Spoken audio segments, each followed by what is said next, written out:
Now, during Prime Minister Narendra Modi's visit to Kyiv, the Indian leader, in keeping with his style, embraced the Ukrainian President Volodymyr Zelensky. The hug has brought the conversation back to Zelensky's condemnation when Prime Minister Modi did the same with the Russian president. And that is the exact question that WION's principal diplomatic correspondent, Siddhant Sibul, asked Zelensky, and this is how the conversation went. Hi sir, I'm Siddhant from WION, is India's international channel. My question to you is, when Prime Minister Modi was in Moscow, you condemned the embrace between the Indian Prime Minister and the Russian President. He's here in Kyiv, he embraced you. Has your assessment changed because he is present in Kyiv, meeting you and hugging you? I'm happy the Prime Minister came to visit us, and I believe this is very important. This is the first visit of the Prime Minister of India to Ukraine.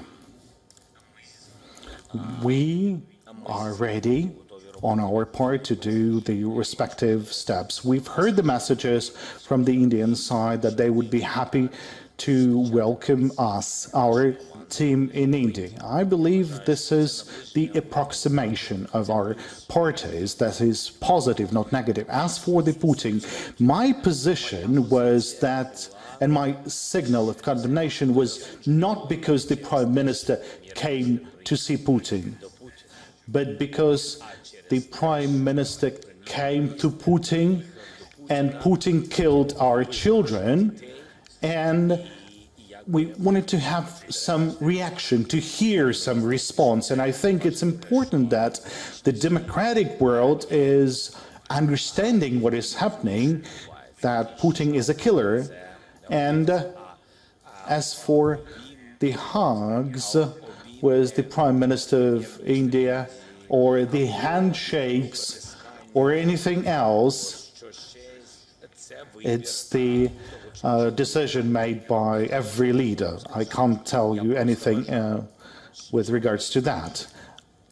I believe that if the leaders of the world are meeting with the other leaders who kills people, children, who conquers territories, invades into the territories, it means that there's no diplomatic isolation to this person.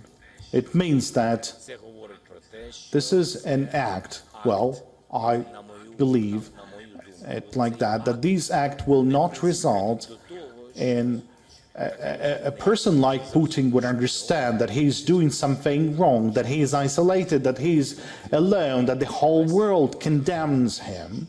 That is why I believe that we cannot remain silent. We have to respond, and I always respond because I know what would be the end to that. A longer war, someone gets tired or has a fatigue, one person meets Putin, 3, 4, 5, and then the people would gradually forget about the occupation, the killings, because life goes on, and there's many economic challenges in a variety of countries, and you would need to think about your own interests. So I will keep reminding this to anyone we have contacts with, and I think this is important.